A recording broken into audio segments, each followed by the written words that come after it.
Many recipes, especially Southern recipes, call for making a roux, but they don't necessarily tell you how to do that. In Creole and Cajun food especially, roux are an important part. So here's an easy way to make a roux. What we're going to do is we're going to start with a large pan over medium-low heat.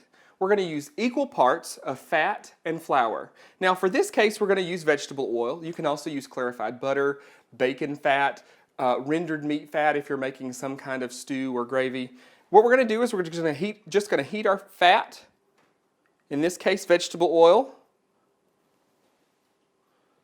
Like I said, we've got this over medium-low heat. We're going to wait for this to warm. We're going to, as I said, equal parts, so we're going to measure out 1 cup of just all-purpose flour. I like to use a whisk for this so that you get the flour blended well, and we're just going to sprinkle this around the top.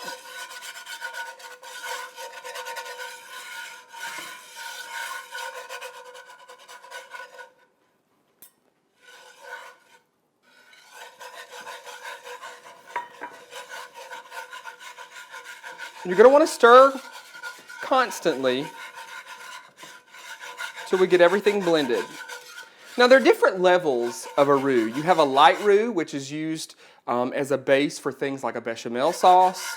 You have a medium roux for things like brown gravy, gravy with meats and things. And then you have a dark roux too, which is what you find in a lot of Creole and Cajun food, etouffees, gumbos, things like that.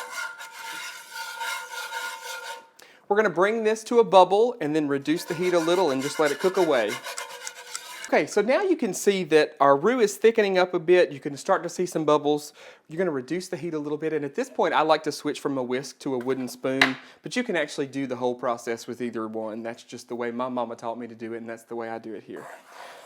So what we're going to do is we're going to continue to stir this. It's going to thicken up. And what you're doing is you're cooking the flour taste out of the flour.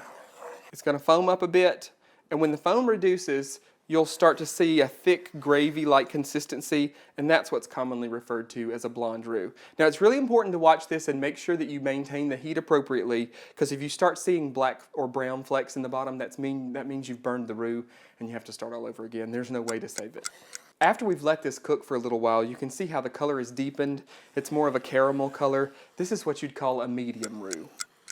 Okay, we've been simmering this for about an hour now on very low heat, and you can see how deep the color has gotten now. It's thickened up quite a bit. You can see it's almost paste-like. This actually is what you'd call a dark roux.